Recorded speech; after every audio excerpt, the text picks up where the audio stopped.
इनको ये समझ में नहीं आता कि जब कांवड़ यात्रा, कृष्ण जन्माष्टमी, सावन मेला, रामलीला, दशहरा, दुर्गा पूजा, लक्ष्मी पूजा, गणेश पूजा, परिक्रमा, दिवाली, दुर्गा पूजा, सरस्वती पूजा, शिव पूजा, इतना सब कुछ करने के बावजूद भी यदि हमारे देश के लोगों को, हमारे समाज के परदादाओं को जब कोई अधिकार नहीं मिले, कोई शिक्षा नहीं मिली, कोई धर्म रखने का अधिकार नहीं मिला, स्वतंत्रता से रूप से जीने का अधिकार नहीं मिला, तो मेरे व्हाट्सएप यूनिवर्सिटी पे मेरे पास में एक मैसेज आया। उस मैसेज को पढ़ के मुझे अच्छा भी लगा और थोड़ा सा कुछ डाउट्स भी आए। तो मैंने सोचा कि चलो आप लोग यहाँ साझा करते हैं और आप लोग बताना कि क्या ये बातें सही हैं या गलत हैं। आपको मेरे साइड में पोस्ट दिख रहा होगा और मैं इसको पढ़ के आपको पूरा सुनाता हूं। एससी और ओबीसी वर्ग की आने वाली प्रतियोगी परीक्षाएं कौन कौन सी होंगी? कांवड़ यात्रा, कृष्ण जन्माष्टमी, सावन मेला, रामलीला, दशहरा, दुर्गा पूजा, लक्ष्मी पूजा, गणेश पूजा, परिक्रमा, विश्वकर्मा पूजा, दीपावली, दुर्गा पूजा, सरस्वती पूजा, शिव चर्चा, सत्यनारायण पूजा। ये सभी प्रतियोगी परीक्षा में सभी एससी, एसटी, ओबीसी वर्ग के साथियों ने अपनी पूरी ताकत झोंकना शुरू कर दिया है। मुझे पूर्ण विश्वास है कि हर वर्ष की भांति इस वर्ष भी सफलता इनके कदम चूमेगी। यानी कि इस पर्टिकुलर कॉलम में यह बताने का प्रयास किया गया है कि जो हमारा एससी, एसटी, ओबीसी जो समाज के लोग हैं वो ज्यादातर साल भर में किन चीजों में इन्वॉल्व रहते हैं, किन प्रतियोगिताओं में, किन किन चीजों में मतलब अपनी जोश दिखाते हैं कि साला मैं दिखाऊंगा कितना खर्च करके, साला मैं फोड़ूंगा 5,000 रुपए के बम, साला मैं करूंगा ये, मैं करूंगा वो। तो इन चीजों में वो दिखाते हैं। अच्छा, उसके नीचे फिर और वहीं सवर्ण वर्ग के छात्र बिल्कुल बेकार अन्य महत्वहीन प्रतियोगी परीक्षा की तैयारी में लगे हुए हैं। यानी कि बिल्कुल जो जिनकी कोई जरूरत ही नहीं है और इनके बिना तो हम आराम से रह सकते हैं, ये उनमें लगे रहते हैं बेचारे सवर्ण के बच्चे। जैसे IAS, PCC, NET, JRF, PGT, TGT, SSC, railway, banking, IFS, junior primary teacher, NEET, IIT, SSC, UPSSC, CTET, UPTET, ये इनमें लगे रहते हैं। अच्छा, आगे आदि की प्रतियोगी परीक्षाओं में लगे हुए हैं और मुझे ये पूरा विश्वास है कि सवर्ण प्रतियोगी बच्चे एससी और ओबीसी प्रतियोगी बच्चों की तुलना में कम सफल होंगे, क्योंकि जाहिर सी बात है जो एससी, एसटी, ओबीसी समाज इन चीजों में लगा हुआ रहता है वो भाई सीधी भगवान से कनेक्टेड है, वो सीधी धर्म से कनेक्टेड है, वो सीधी आस्था से कनेक्टेड है।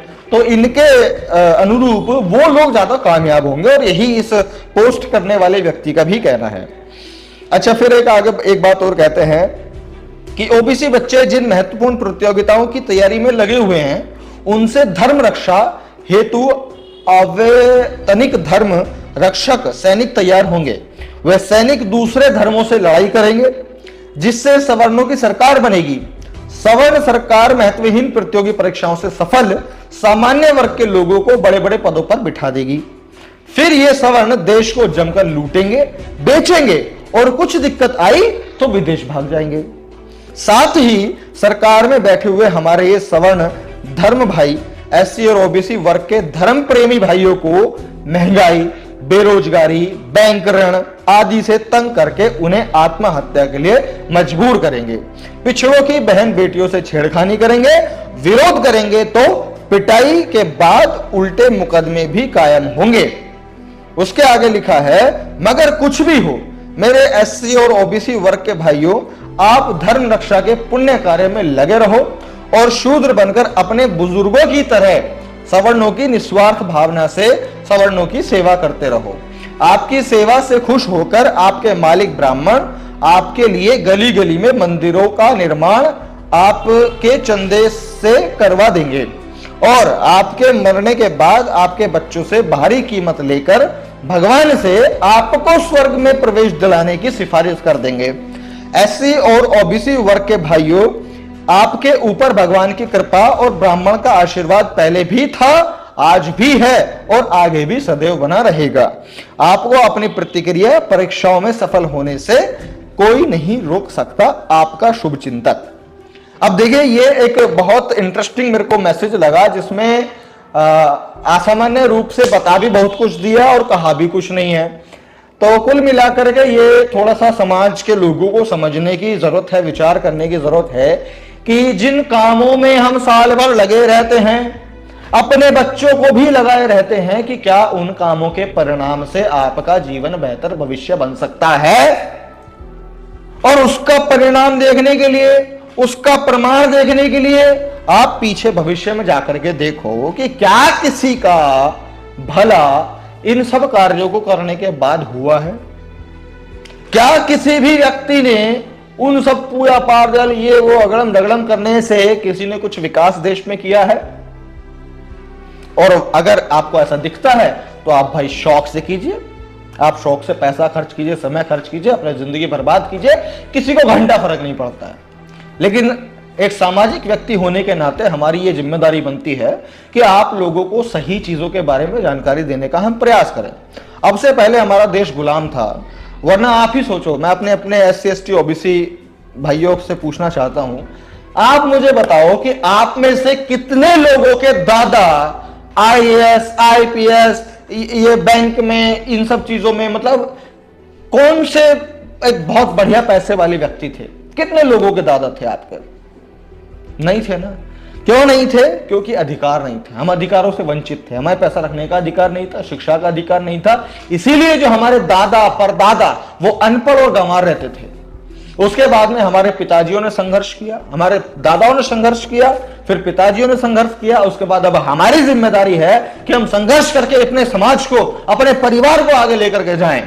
लेकिन अनफॉर्चुनेटली हमारे समाज के लोग बेचारे आज भी उन्हीं मूर्खताओं में पड़े हुए हैं जिनमें पहले पड़े हुए थे। इनको यह समझ में नहीं आता कि जब कांवड़ यात्रा, कृष्ण जन्माष्टमी, सावन मेला, रामलीला, दशहरा, दुर्गा पूजा, लक्ष्मी पूजा, गणेश पूजा, परिक्रमा, दिवाली, दुर्गा पूजा, सरस्वती पूजा, शिव पूजा, इतना सब कुछ करने के बावजूद भी यदि हमारे देश के लोगों को, हमारे समाज के परदादाओं को जब कोई अधिकार नहीं मिले, कोई शिक्षा नहीं मिली, कोई धन रखने का अधिकार नहीं मिला, स्वतंत्रता से रूप से जीने का अधिकार नहीं मिला, तो मेरे SC ST OBC समाज के गंवार भाइयों तुमको कैसे मिल जाएगा। इसीलिए जरूरत है अब तुम्हें बदलने की। अब तुम तो नहीं कर सकते तो अपने बच्चों को IAS PGC NEET PGT TDT SSC railway banking IFS junior primary teacher NEET IIT USSC UPSC CTET PTET इन सब के लिए तैयारी कराओ, इनके बारे में एजुकेशन दिलाओ, सामाजिक एजुकेशन दिलाओ, तब आपका भला होगा, तब आपके परिवार का भला होगा। उन सब चीजों को करने से आपका भला नहीं होने वाला है, किसी के तलवे चाटने से आपको नहीं मिलने वाला है। कोई हरामखोर का बच्चा किसी के ऊपर वाले के संपर्क में नहीं है, कोई भी नहीं है। इस बात को समझना पड़ेगा आप लोगों को कि कोई संपर्क में नहीं है उसके। और जो लोग कहते हैं वो सबसे बड़े गद्दार हैं, वो सबसे बड़े तुम्हारे दुश्मन हैं। क्यों? क्योंकि वो तुमको हमेशा से ही गुलाम बना कर रखना चाहते थे और आज भी चाहते हैं कि कल तक भी तुम गुलाम बने रहो। तुम पढ़ाई लिखाई ना करो, तुम समझदार मत बनो, तुम तार्किक मत बनो, तुम साला उनके तलवे चाटते रहो, है ना। 2 वक्त की रोटी के लिए उनके हजामत भी करो, उनकी मालिश भी करो, उनका गोबर भी ढो, उनके वो सारे काम करो, सिर्फ 2 वक्त की रोटी के लिए ये लोग ऐसी व्यवस्था बनाने में लगे हुए हैं। अब जिम्मेदारी आपकी है, डिसीजन आपका है कि आपको क्या करना है, क्या नहीं करना है। आपका डिसीजन आपको अपने जीवन में आपको ही भुगतना पड़ेगा। अब आपकी मर्जी है, जो आपको करना है वो करो। अगर आपको लगता है कि ये वीडियो समाज के लोगों तक जानी चाहिए तो इस वीडियो को शेयर कीजिए ताकि हमारी मेहनत भी साकार हो सके और सही लोगों तक सही जानकारी पहुंच सके। तो ठीक है साथियों, मैं प्रशांत बोल, मिलता हूं आपसे अगली वीडियो में। तब तक के लिए बहुत बहुत शुक्रिया, धन्यवाद।